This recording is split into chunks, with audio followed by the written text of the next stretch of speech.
Safari yake ya Kalvari, alitutua mizigo yetu, akabeba na huzuni zetu, akabeba dhambi zetu. Hakuliacha hata moja, kila pigo mwilini mwake.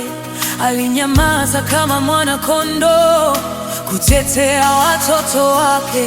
Safari yake mpaka Kalvari, alibebesha msalaba begani, akatutua mizigo ya dhambi ili sote tuokolewe. Safari yake mpaka Kalvari, alibebesha msalaba begani, akatutua mizigo ya dhambi